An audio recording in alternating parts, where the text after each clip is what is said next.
And we're live. What's up, everybody? This is Marshall Lee of DonkeyJobProjects.com, also known as Plex, one half of the Beat Brothers, here with Mr. Bryce. How you doing, man? Man, doing great. Doing amazing. For Awesome. a Sunday, you know? Yeah. Sundays are always amazing. They're a lot more amazing than Mondays, usually. Yeah. For sure. Yo, everybody. Hello. Just wanted to say hi. Hi to everybody. Yeah. Awesome. Yeah, so, people can usually find you where? It looks like at upright.music, right? Where's that at? Yeah, that's on Instagram. Yeah, so Nice.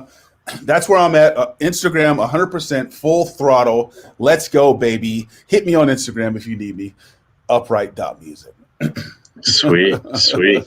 And what do you've been? We're going to talk about making an album today, but you've been working on a new piece of equipment. Let's hear a little bit about that. Oh, It's not really. I don't know if it's equipment or what. It's an instrument. Oh my goodness! Are you talking about this? Could it be this? Yeah. It might be The Kala U-Bass. Woo! Yeah, Kala. Yo, that's pretty cool. Yeah, I can't speak enough about how amazing this thing is. This is it looks like a ukulele. Yes, it does, but it's so small. But it has rubber strings, like so. These strings are rubber, so it has the sound of an upright bass. It's so crazy. I don't know if you can hear that.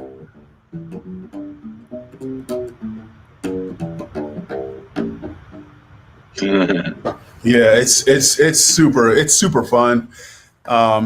These rubber strings, and I guess this has been out for at least 7 years, right? Oh wow! Yeah, and I'm just now finding out about it, but it's so much fun. Just because of the rubbery strings, like a normal guitar has, steel strings or metal strings, but this having these rubber strings, it's just so fun to play. It's just so friendly, and I love it. I could just sit here and play this all day. Like, it's crazy. It's taken me from my guitars. I have 13 guitars up here, right? And this has completely like captivated me because of these rubber strings. They're so amazing. So anyway, yeah, that's what I'm on right now. What about you? That's good because now you can sell your guitars and you won't have to. You can maybe get a whole new Euro rack. Right. Yeah. So what's going on in your life, Mr. Plex? Oh, what's new? Just what's new, baby?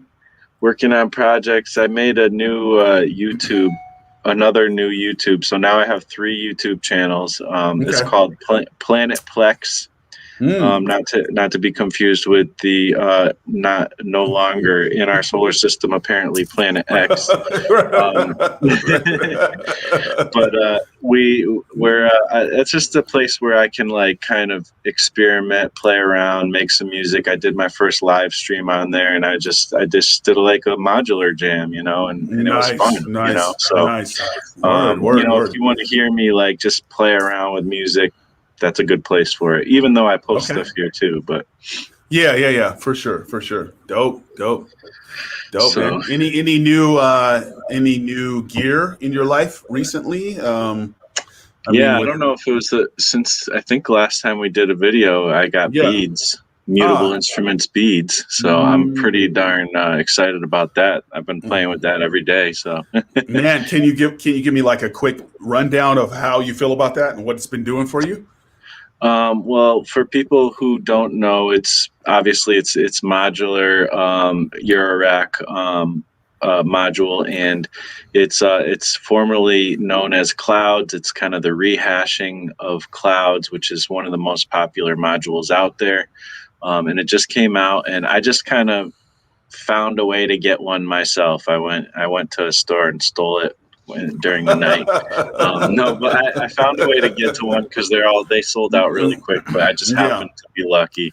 But I got one, and it's granular sampling. So if you're not into modular, but you're here for like just hip hop and making beats, it's granular sampling and or synthesis with samples or whatever. But it's really it basically breaks your samples into like little tiny pieces and parts, and you can manipulate them in so many crazy ways.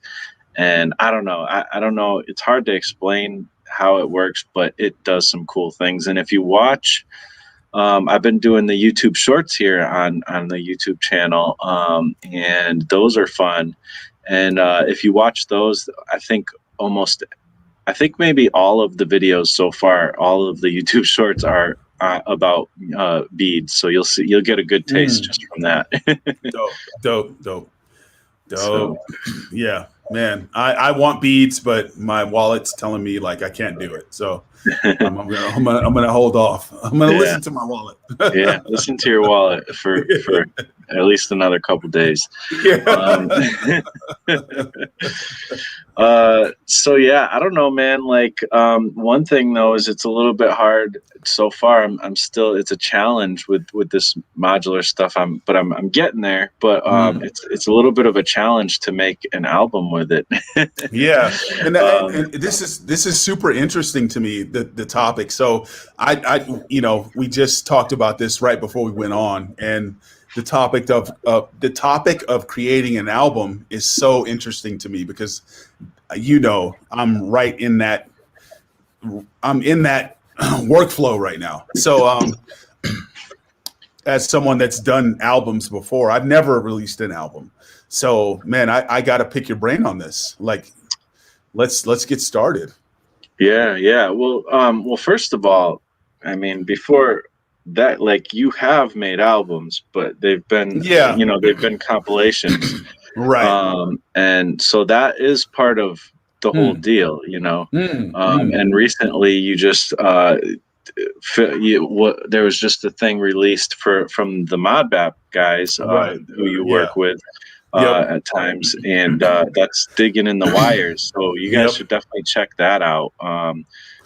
Bryce did the mastering for that album and did the kind of put together all the people and got the whole thing organized and stuff. So props to you for making that happen, man. That's awesome. Man, appreciate that, man. Yeah, it's a great project, man. And I was just listening to it like straight through on Friday, and it's just the flavors you get through that it's truly amazing. It's a good album for sure. Yeah, definitely. Like, if you are at all curious about modular and you haven't, and you haven't delved into that world, it's a great introduction, I think. And they're doing hip hop with it too, which is really cool. So yeah. Yeah, for sure. Yeah, and the the thing about that is, I've curated. I guess that's called curation, right? I've curated a couple albums now, but I haven't put together my own album. So this topic that we have today is super exciting for me. I'm working on putting together my first solo piece, but yeah, I mean, the ModBap album was great. It was great to connect with all those guys and just hit them up. Like, some of the guys, I was like, oh man, is this guy going to be, for example, Ski Beats? Ski Beats is on the project. He's like the headliner. He's awesome. The number one guy. And I was like, oh, Ski, are you down to be on this project? And he was like, man, I'm fully on board. He's one of the first main guys to get involved with modular from a hip hop perspective. Like, so naturally, we want him involved. So, but yeah, it was a lot of fun hitting all these guys up. I have to remember to put a link in the bio for that, for the people who are watching on the replay. There is links in the bio, and you probably could find it, but just go to Bandcamp or Spotify or even YouTube and click right in Digging in the Wires, and you'll find it. So. Yep, exactly. Yep, there you go. Cool. All right. Well, yeah, on the topic of creating albums, yeah, I've done a couple. Okay. Not super experienced, but Hmm. I've definitely been involved with some albums. And it's an interesting topic, and I feel like I'm certainly not, I'm not David Bowie. I don't have David Bowie experience and make these. How many albums does he put out? Like, holy crap! Man, yeah. So like, I'm still a newbie when it comes to it. But but yeah, I mean, to me, it's interesting. I guess kind of the first question Hmm. that we should probably chat about before anything is you and I have both looked into this a little bit. Are albums even relevant anymore? You know what I mean? Like, Hmm. I mean, I personally don't. I don't know the answer to that question. I just know I still want to make them. But Yeah, yeah. what do you think about that? Like, I mean, Man, we're in kind of I like the felt. world of like the internet now, and it's kind of almost gone back to singles, because back in the days it used to be like when a lot of stuff was based on singles, and there's a lot of one hit wonders. Like if you think about back in like the 50s and stuff, there was 45, all kinds of 45s and stuff that exist now, Yeah. where these people just made that 45. Right. Um, excuse me. So I would say, I've had the opportunity lately to listen to some amazing music by Gamma Jams, Mm, and as well as, he's a friend of ours, but as mm. well as The uh, Odd Pilot. the Odd Pilot as well. Dope And man. gosh, who am I thinking of? I just sent you the album the other day. Um, uh, Oh, now I can't think. yeah. So many things have happened. Oh my goodness. Yeah, but anyway, so like I feel like 5 to 6 songs is palatable. It's really easy to do. It's easy to listen through.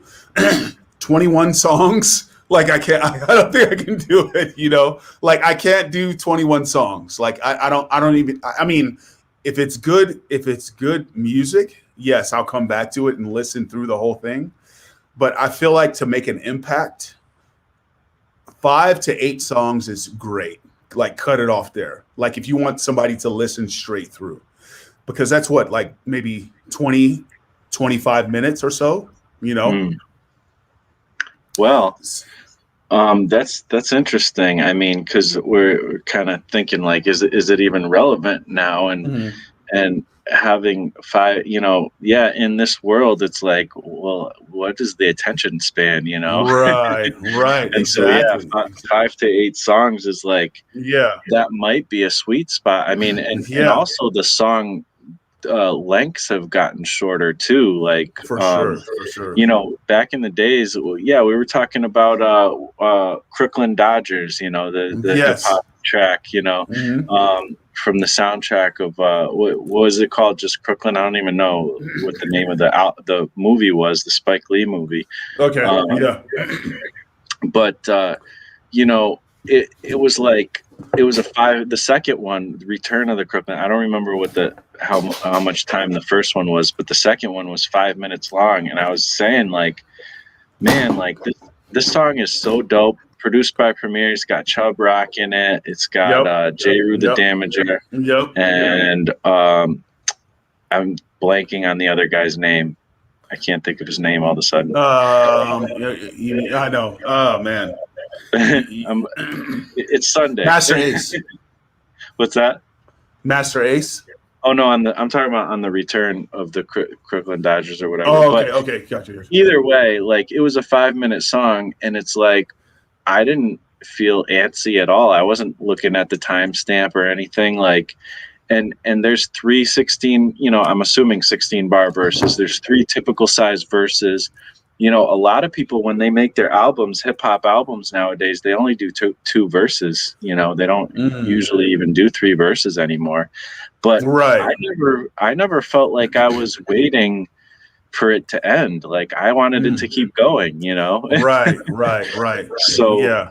I don't know. Like there's a whole different way of thinking about music these days where I don't know, like, for me, I remember like my roots are like being in high school and like I just like couldn't wait till like class was over, and I don't care if I'm waiting at the bus stop or whatever, waiting for the bus. Like I got my Walkman, and hopefully it has enough batteries, and I'm just listening to albums through, and I'm listening to the same albums over and over and over again. You know, I only have so much room to put tapes in my backpack, like so.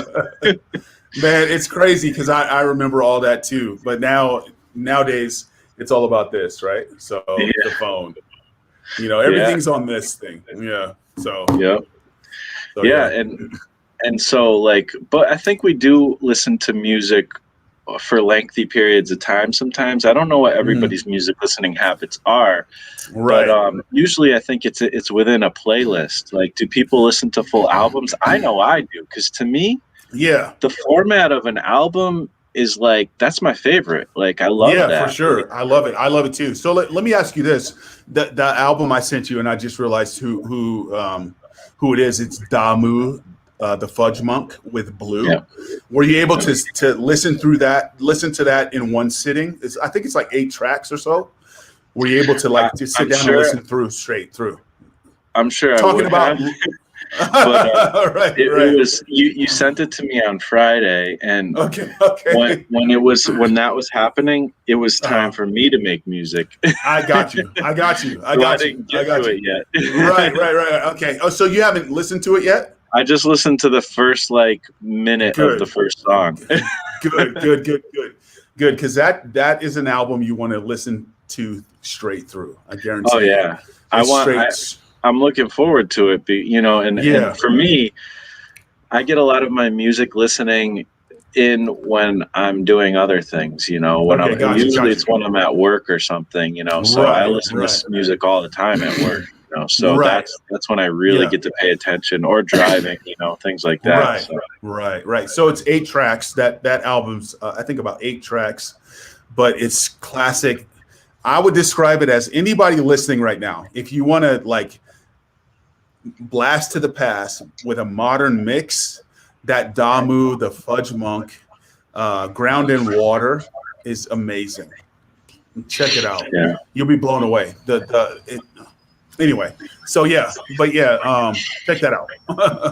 Yeah. I mean, so there's, people are still putting albums out, and there's a lot of good stuff coming out. Madlib just put out a new album, and that was dope. I listened to that maybe twice through. I probably should listen to it. I mean, I like it. I'm sure I'll go back to it. I usually do. So, I don't know. I just love the format of an album, and to me, it's like we've both. You actually shared with me a video where it was like a guy was talking about like how it might be smarter to just focus on putting out singles and stuff. Which I think there's something to that too. Singles were always part of the game, Sure. And I think I will, but I still will put that eventually into the format of an album. Personally, I love just hearing the journey of an album going through with all the different moods and different things, and you really get a sense of like it's like there's, I don't know, when people do it well, there's like a cool like cohesiveness to the album. Like, this album does that. Like, I can look back at all the Gangstar albums, and each one has its own specific. They're all very much boom bap, Gangstar, Premier, and Guru, but each one has its own like kind of vibe, you know what I mean? This Gangstar album I'll recommend to this person, and this one I'll recommend to a different person. You know what I mean? Right. Yeah. I agree with that. I think when it comes to albums, it's like I think the first most important part of an album is just being able to keep your attention, right? I don't know. Well, yeah. I mean, There have been bad albums in the past too. That's for sure. There's been plenty of bad albums. Or I don't like to say bad albums, but there's been plenty that I haven't loved, So I don't know. It's interesting because I do feel like there's kind of an art to putting it together. We were actually talking about this with Gamma and Odd Pilot. And the kind of like the order you put the songs, you can kind of lead people through in a certain way that's interesting. I don't know. What do you how do you think about when you think about like actual track listing? I think it's interesting. Does it keep me excited about the project? I would say that's pretty much what it comes down to.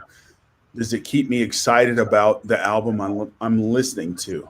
Are the songs curated in a way that makes me want to keep listening? That kind of thing. Yeah, totally. Yeah, and I think too, like, well, first of all, you put this up from Asterix. Album reflects a passage of time musically. Singles are cool, but it's so one-time sort of feeling. Yeah. And I feel like you can tell sometimes when somebody has made a song and it was meant to be a single, as opposed to something that fits within the greater whole of an album. Man, that's so good. Yeah, totally. Yeah, I love listening to projects, and I'm just kind of realizing this recently. I love listening to projects that have been, targeted for one listening session. I feel like that's so good. Yeah, like you talk about Smith and Wesson The Shining a lot. Like that album has a feel to it, and it's a cohesive feel. Yes, it sure is. It sure is. And what do you think makes that so cohesive? What, like, if you would have to describe that, it is very much a cohesive feel, and that's crazy that you bring up that album. But yeah, I think that the beat making, I don't know. There's two things that pop out at me about that album.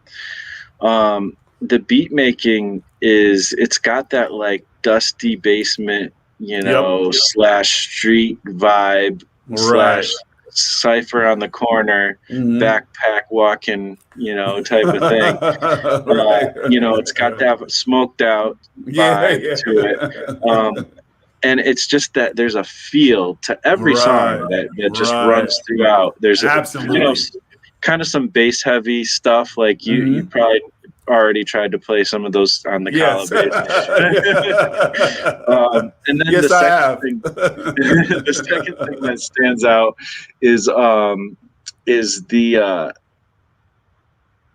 now I'm thinking of another thing, but just the two MCs and how they have almost like a similar flow, but they both at the same time sound distinct. And they know how to go off of each other. Like they're going back and forth. It's not just like I did one verse, you do another. They're kind of going back and forth, Right. So how would you say that transitions into modern music? So as a beat maker, most people here are not working with MCs. They're working alone. How would you say that transitions, that sound, what they did then transitions into today? Like if you want to put out a beat, a beat tape or beat album or whatever, 5 to 8 songs, how would that sound transition into today? In your mind. Well, I guess one thing that, and this is a little bit outside of the realm, I think, of your question, but like, is like, as far as like, I don't know, like one thing that I noticed with albums of today with rappers on it is a lot of times people are making albums without ever actually even meeting the person they've seen. that they're making an album with, like in person, or like, you know, one person's in one part of the world, the other person's in the other. They're sending tracks back and forth. Right. You know, and there's nothing wrong with that. I've done tons of that. My whole crew, I only have seen once or twice, you know, Yep. shout out to Lucas, you know, Yep. you know, but like I mean, that album, it sounds like they just kept going. They went to the studio. They were together. This was a culture. This bloomed out of a culture of this whole. Why can't I think of but this whole like Bucktown like crew, and not only OGC.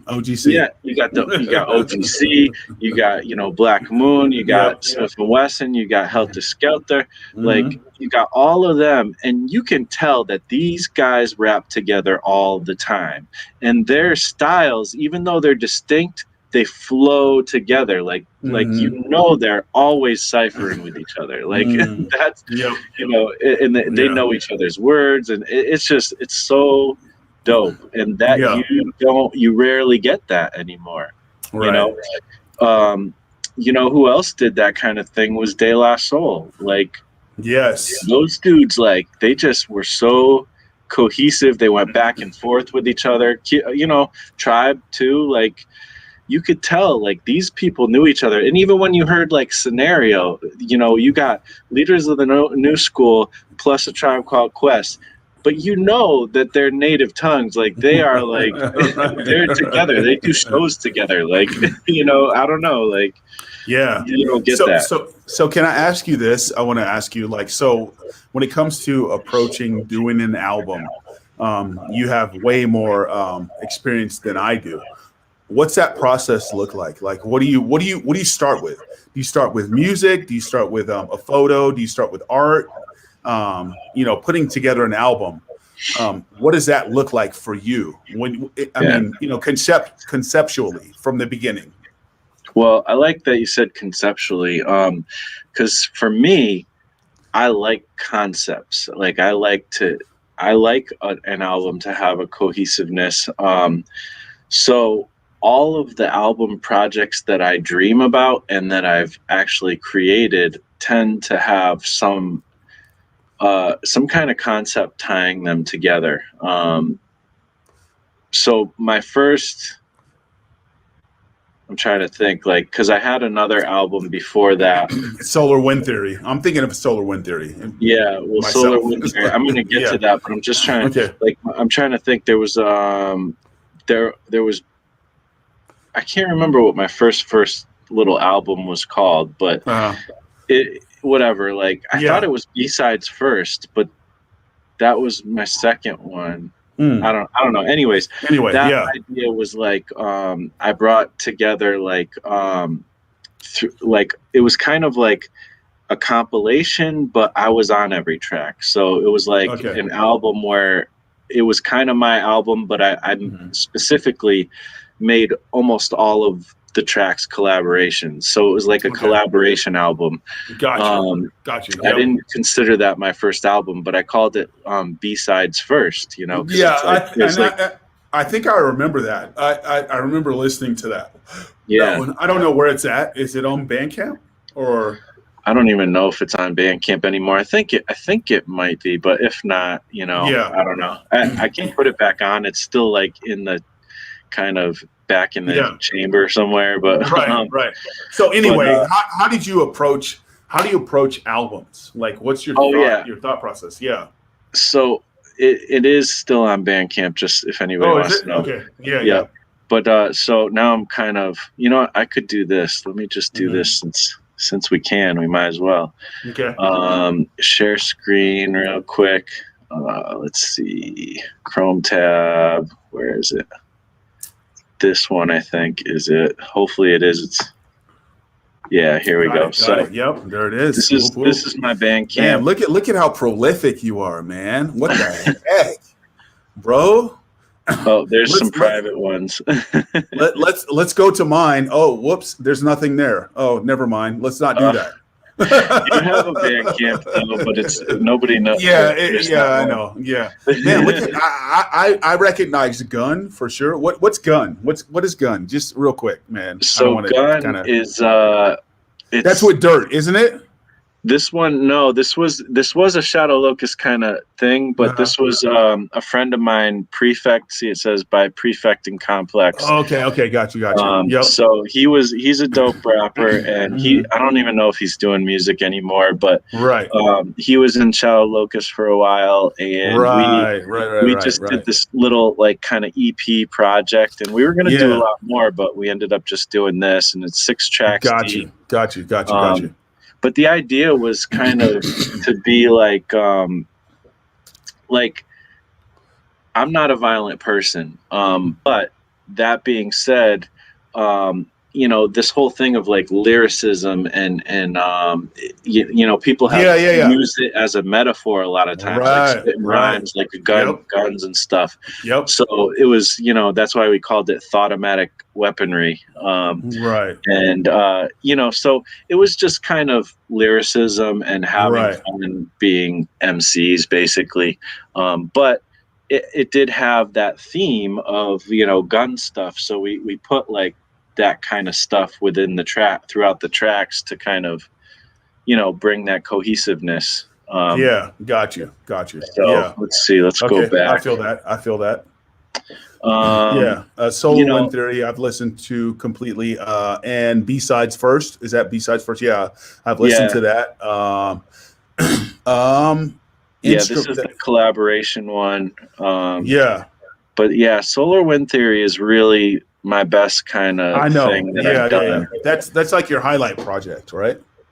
Well, it was the first time I really did like a full on album, Yeah, solo album. yeah. And I did everything. I did the album artwork. I did all the beats. I Man, did, all man, the rhyming. Well, I mean, there was some man. people on some of the tracks for rapping and stuff, but Yeah, yeah. and and Solar Wind Theory is a concept actually from if you know anything about Shadow of the Locust, my hip hop crew, it's started by Jeremiah Dirt, Yep. um, and he's got like this whole kind of philosophy behind the whole Shadow of the Locust thing, and it roots back in the Bible and Joel, and it talks about the locusts and stuff. I think it's Joel Yep. chapter 2. But anyways, part of it, he wrote like this years and years ago when he Yeah, first yeah. started the thing. He wrote like this It's thing he yep. calls the locust The papyri. yep. And so it's like it talks about his ideas about solar wind theory. Anyways, Right. I ran Anyway, with that yeah. concept. I kind of took that concept and Right. ran with it. Man. And then, so what I wanted to do with the album was I wanted, since it's wind, it talks Mm. about wind. I was like, all right, I'm going to use all wind instruments for samples. So that's what I did. Except for there's like 1 or 2 tracks that doesn't have a wind instrument, but it's all flutes and stuff, and anything that was a wind instrument, I used it for the samples for the beats. So that was kind of the way I conceptualized that album. And it kind of came out cool, and it also was meant to be like, this is my first solo album. I also want to show my roots, which is Shadow of the Locust. So I wanted to kind of make it almost like a tribute, like, this is where I'm coming from, this is how I'm starting. Of course, I never had another album after that, so that's all I Right. did. I will, I think, have stuff like that. I have other ideas now, but now I'm more focused on the production side of things, and I'm not rapping as much, but I think you'll still hear some rhymes from me coming soon, I think. Yo, just wanted to shout out my man Sean. Yo, thanks for bouncing through, man. Thanks for coming through. Just wanted to say, man, hey, absolutely, Sean. thank you. Yeah, yep. Yeah. So when it comes to album creation, man, you're super prolific. You've done several albums. What is your thought process when it comes to the initial part of creating an album? What starts that process for you? Well, for me, like I said, the concept. So all of those albums started with that concept that I kind of told you. And that's really what it is. It's usually an idea in my head. Generally, like right now, I have an album that is probably going to be called Squid Chamber. That's what I want to do. And it's basically like kind of, because I'm trying to make a modular hip hop album, and this is I got the squid sample here, and the squids have eight tentacles, so there's 8 outputs here, and it goes right. And then you have 8 modules right here, the chromatic Dreadbox chromatic series, and then here on my sequencer there's 8 steps. So I kind of went with that, the whole squid thing there. Right. But also the fact that, like, when I was doing my modular stuff, I was coming up with sounds that I really liked, where it was like kind of really funky, and it had almost like a liquidy type of feel to it. There's one post on my Instagram that really accentuates that, especially, and that's when you're moving, basically when you're really moving the like low pass filter pretty fast, you can a lot of times get that liquidy kind of sound. Yes. So I'm probably gonna have a lot of that in the album. Okay. It kind of sounds like somebody smoking from a bong or something sometimes. Yeah, basically. Which I don't smoke, so I don't know. No, I still like the I like the sound. It's cool. Yeah, for sure. So for someone, it's supposed to be like exploring that weirdness and the modular, but really I want to make that modular boom bap. Like boom bap, it has to be first and foremost like hard hitting boom bap. Right. But I want to show how awesome modular can be with that hard hitting boom bap. Right. Love it. I love it, man. I love it. So for someone that's just getting started, they want to know, man, how I want to put together a project. Do you feel like 20 songs is relevant, or should they kind of compact it to like maybe, 5 to 8 songs? What do you think as far as a listening experience? Well, as far as relevant, probably not. If we're talking about like, what people are doing now and what people's attention spans are and stuff. Yeah. But I also don't care about relevance. Good point. I mean, to me, if you have a vision for something for a 20-song album, then you probably should do it. Good point.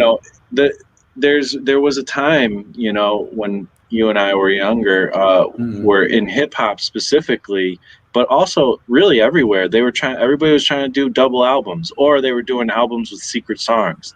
Like it's a gimmick, like what's a secret song? Like it's just another song that you should have just put in the track on the album, like, but you just call it a secret song. Like, right. Or what's like a double album? Like, well, a lot of those albums probably shouldn't have been that long because they weren't that good, like they needed to just be smaller, there's not a lot of instances where somebody doing a double album, it's like actually merits that, I agree. Yeah. So I think anywhere around 10 is a great place, 10, 15 to 8, somewhere in that range is probably good. Yeah. And what Sean says here is completely relevant to this. It's like attention spans are nil these days. And that's totally true. Like, if a song doesn't make me want to listen to the next one, I'm skipping it. It's like, I'm out, I'm done. And that's, I completely agree with what Sean's saying here. It's like, it's so true, and I think that needs to be taken into consideration when you're making an album. It's like you got to hold you want to hold somebody's attention span for the length of your project. So less songs is probably better. One song is probably good. if you want to do 8 songs, they better be good. They better hold my attention. You know what I mean? I'm gonna do a 1-song album. But that song, yeah, man, yeah, it's gonna be like 20 minutes long. Yeah. Oh Yeah, man. goodness. Yeah. I don't know, man.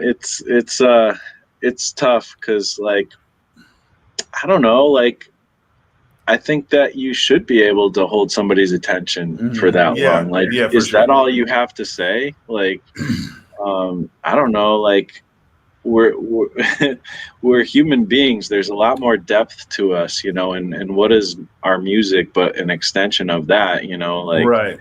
there's no reason why we shouldn't be able to hold somebody's attention for a little while, you know. I agree with that. I don't know. And when you listen to that Damu the Fudge Monk, you'll let me know if it held your attention. It completely held my attention for 2 listens. I went back and listened again, and that's something. Yeah, exactly. Like, that's what I'm saying. Like, you should want to put it on repeat. Like, that's how I listen to albums. You know, I would get an album when a new, like, album came out that I really wanted to hear. Like, that thing would be on repeat for like a month. Right. Yeah, for sure. I mean, I'd mix some other stuff in there, but like the first week, a lot of times, if it was a really dope album, like, I would just not stop listening to that album. Right. So it sounds like what you're saying is just putting out good music. So is it like just making a bunch of dope tracks and then picking, you know, out of 100 tracks or 200 tracks, just picking your best 10 and curating that into an album? Like, what do you think when you think about, you know, making an album?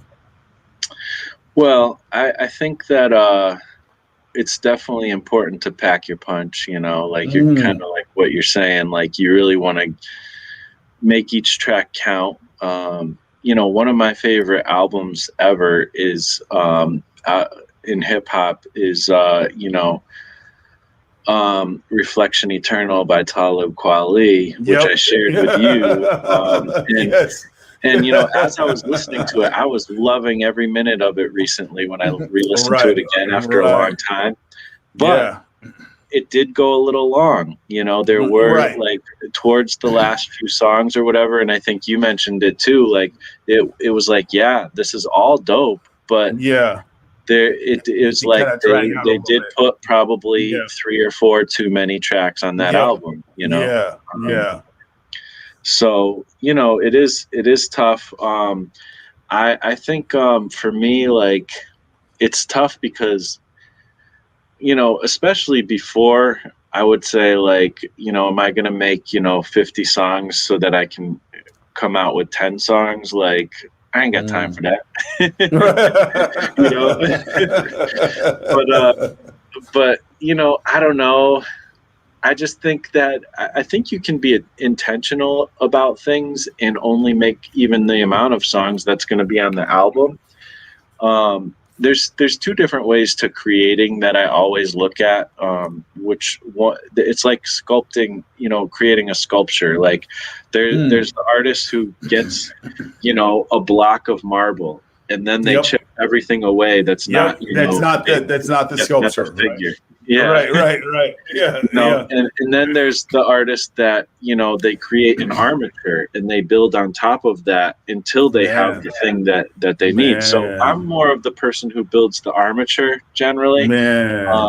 You know, but there's nothing wrong with going the other route as well, you know. Right.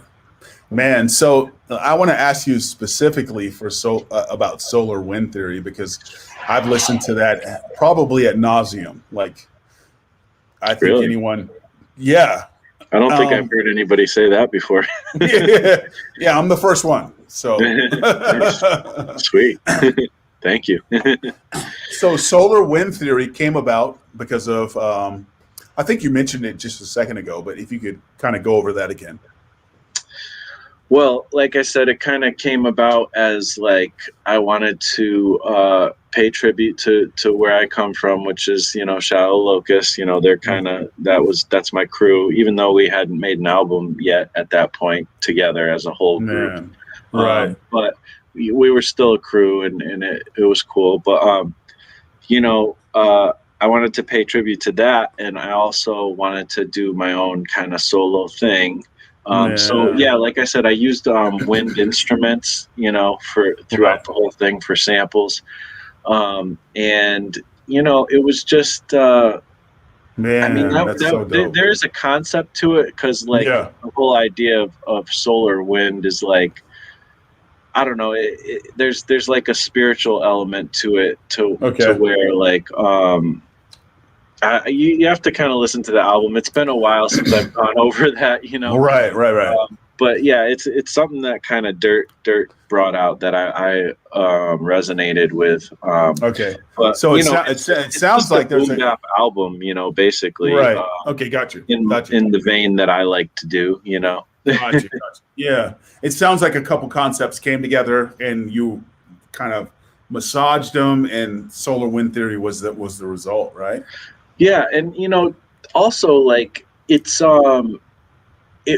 for me, I feel like it was a feel like so I think of things visually a lot, being an artist already, but I think people even who aren't artists think visually sometimes.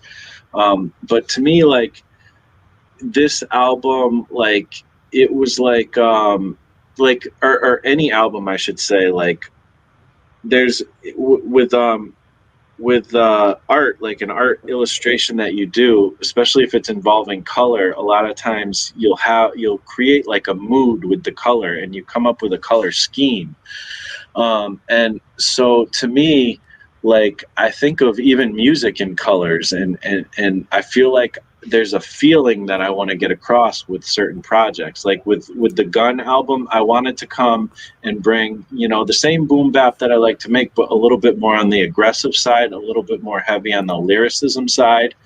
With Solar Wind Theory, it was more almost like a monk or something, like, Mm, like almost yeah. like a Star Wars, like a monk in the desert or something, or like, I don't know, like, Right. it was more like Right. almost like a spiritual type of thing. Even though the album is just very boom bap, it doesn't. I don't know if it even reflects something like that, but that's kind of the vibe. You'll hear the themes throughout it though, where you'll kind of hear that kind of thing. So I don't know. For To me, sure. it's like a Absolutely. feel and a sound more than Yeah. it's necessarily concept, like some of the actual song titles and stuff. I don't know. It all Mm. works together, Mm. and I feel like I'm still kind of new to it. Like, I feel like I'll get more cohesive the more albums I make and stuff. Right, right, right.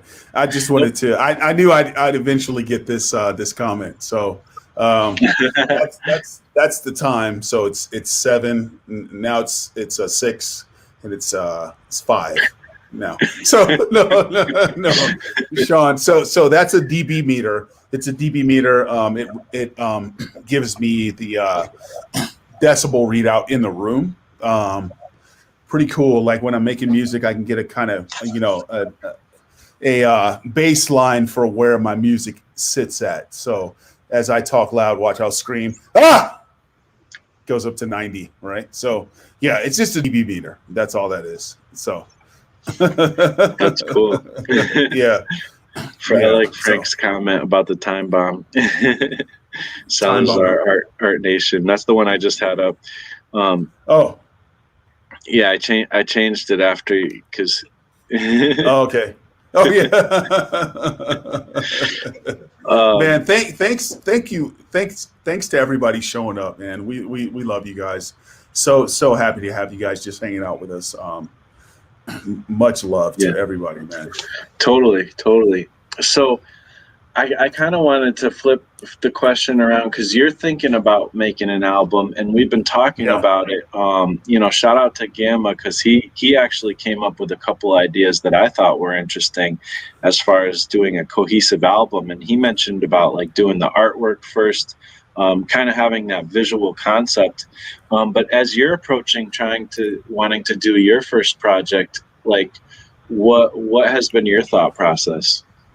Man, my thought process, and I'll be 100% realistic here, and honest. Like, I haven't had any specific like ideas. But the other day, I woke up and I told you about this. I had a dream where this word kept coming to me, and it was a specific word. And I woke up and I wrote that word down in my notes app.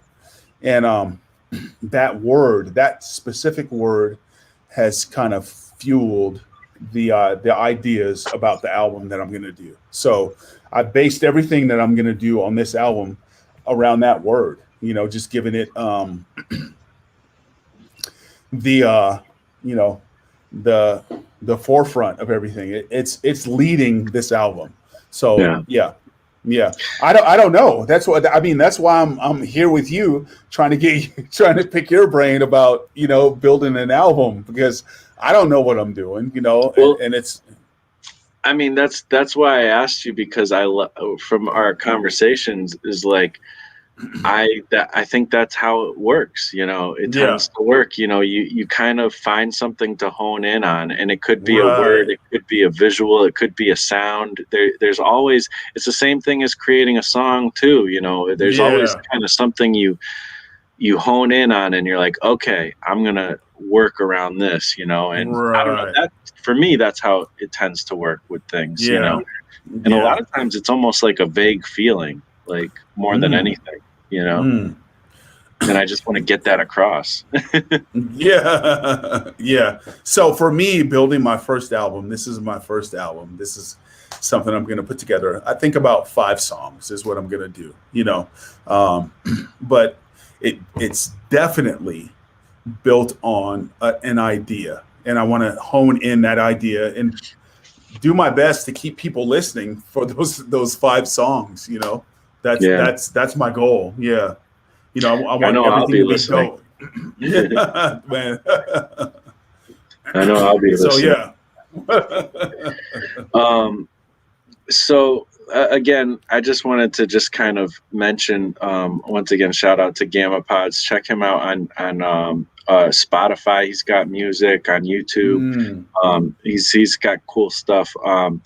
But he mentioned, an album, kind of an album cover, like, that might be a way to start. And I think both you and I have thought, yeah, that kind of makes sense. You've already thought about your album cover. And, I know I even started drawing my album cover. So, I have an idea, like man, I can't wait. Like, I want to do this album so bad, because it's like, it's going to bring the modular and the boom bap together. And it's also going to bring elements of like sci-fi and creature feature type of sounds. But it's also going to bring in elements of like the actual hip hop, like artists and stuff. Like, I want to have their, like, scratches of their voices and stuff in there, For sure. Yeah. I mean, I can't wait. If I can bring this across the way I have it in my head, I think it's gonna be dope. Man, yeah. So, man, that's super dope. I love it. I'm waiting. I'm hyped. Yeah. I'll try not to make it 20 songs long for you. Or 20 months from now. Let's get it out. I don't think that's going to happen. I hope not. Well, I say that, and I totally meant to make more albums since Solar Wind Theory, and it didn't happen. So. But that's not the only music that I've come out with. The Shallow Locust album dropped, and I had plenty to do on that. And I did do Gun after Solar Wind Theory, and I've done some odd tracks here and there. So, Asterix says, Plex, with each project, do you feel musical growth in your approaches to sound? Good question, man.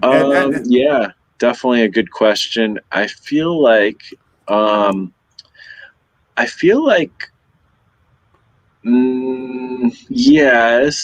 yes, I do. Because I'm trying to think of, like, I almost said no, but now that I'm thinking about it, so it's interesting because I had this conversation with these guys at one point. But when I first started rapping, I feel like I had like dope rhymes and stuff. Like it was cool. It was dope stuff. And it was right in the pocket of what I like to do and stuff. And then I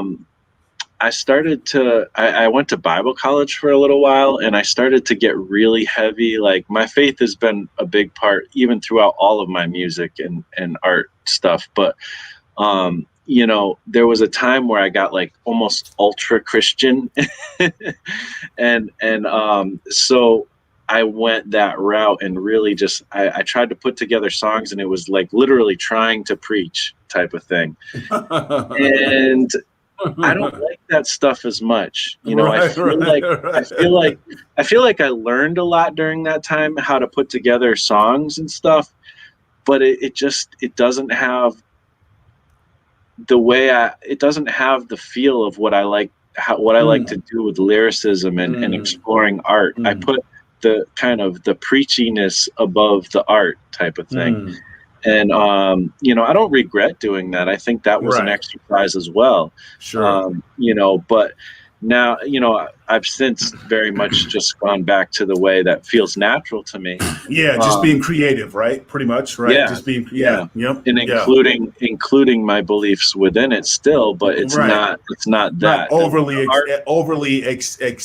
like accentuated. Like you're not trying to like overly like preach to somebody, or you're just being creative, right?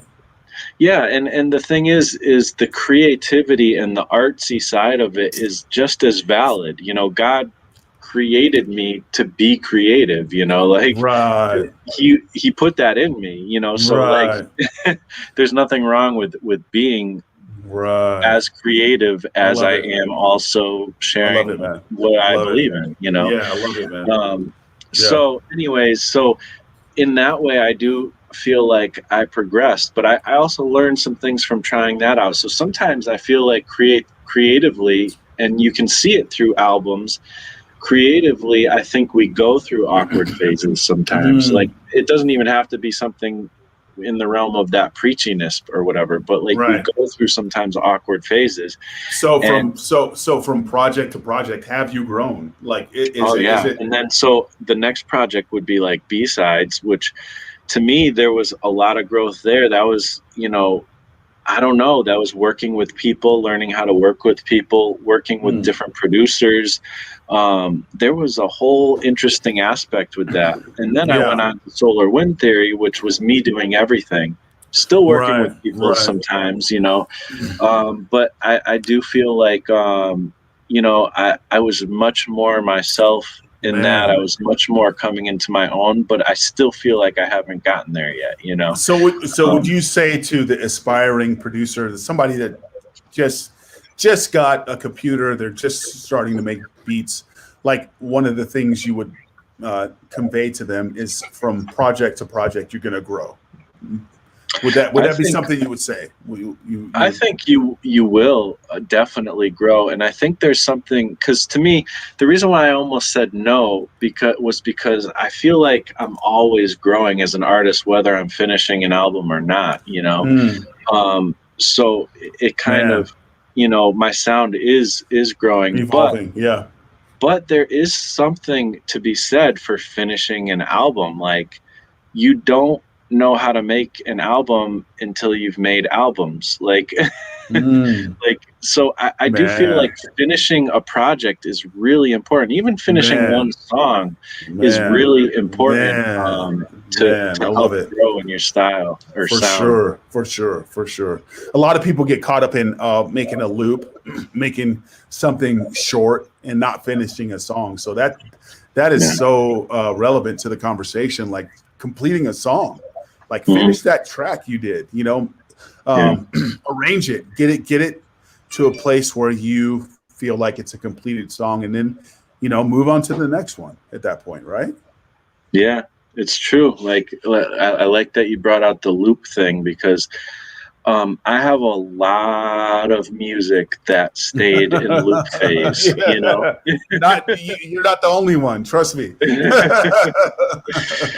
And those don't tell a good picture of where I'm at. They don't even give me a picture of where I'm at, until I Right. actually finish it, and it's Right.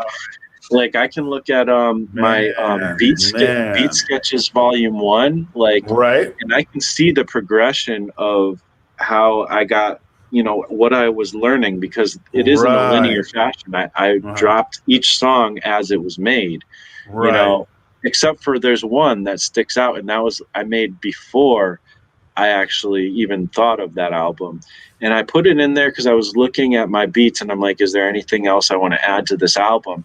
And I was like, I'll put this one in there. It's pretty decent, but I don't. It's my least favorite track on the album because Mm. it's not as free. It's more like the song is more controlled, and I Mm. had already, by the time I started working on that project, I already got to a point where I was like way more free in the way I made beats. So Mm. I could see the difference between that beat and all the other beats. So Right. yeah, it's interesting. Finishing things is really important to learning how you're progressing and stuff. Man, that's so dope, Marsh. That's so dope. It's amazing. So just to let everyone know, I'm currently working on an album. Not an I wouldn't call it I would not call it an album. Maybe five tracks.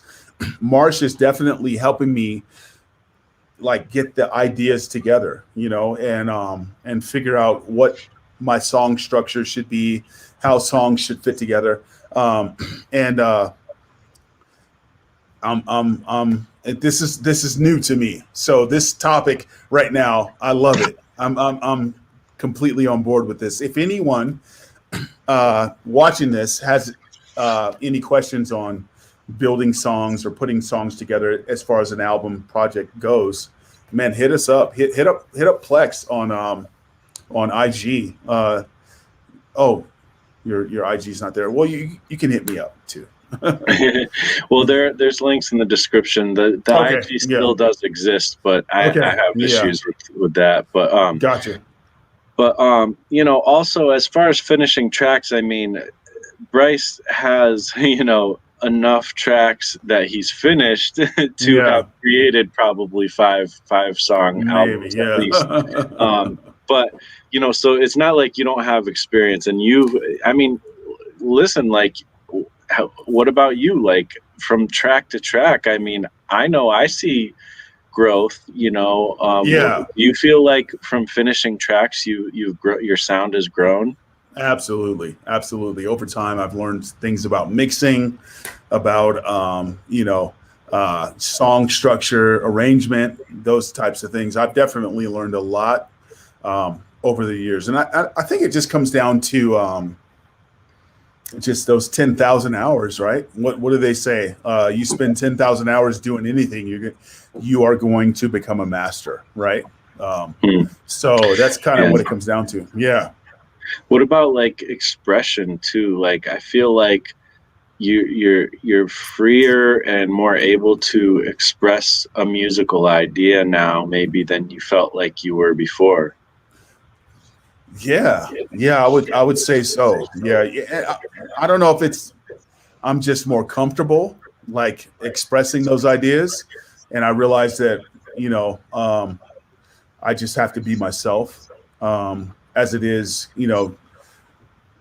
Anything other than that, it's like I'm just realizing that my voice is unique, my expression is unique, so I just got to be me and just do me. You know what I mean? And I Yeah. feel like I definitely feel like time spent making music, making beats, whatever you do as far as music goes, like all that time is not going to be wasted. That I want to specifically highlight that whatever you do, like as far as you know anything related to music, you're gonna reap what you sow. You know, um, just give it that time. Give it time. Spend the time where you feel like it's relevant, and just keep digging. And Yeah. I feel like the end result you're gonna see that. For sure. So, but when it comes to albums, putting together albums, I don't know what I'm doing. I'm still like this is completely new and fresh to me. So Well, That's why I love the topic. I would say yes, that, you know, kind of you could say that, but at the same time, like, I think that making anything, a huge part of making anything and being able to make something, now you got to prove it by actually doing it. I'm not even saying specifically you, but just like in general, you have to prove it by actually doing it. But a huge part to creating anything, it actually has more to do with your taste than anything else, and what you appreciate. Like, the fact that one of your favorite albums is you know, Smith and Wesson, The Shining, or any other albums that is really huge to you, like that gives you the ability actually to create things. And even like right now I'm exploring generative music with modular synthesis. And some people might say, well, you're not even making the music, like you're creating a generative process that makes the music for you.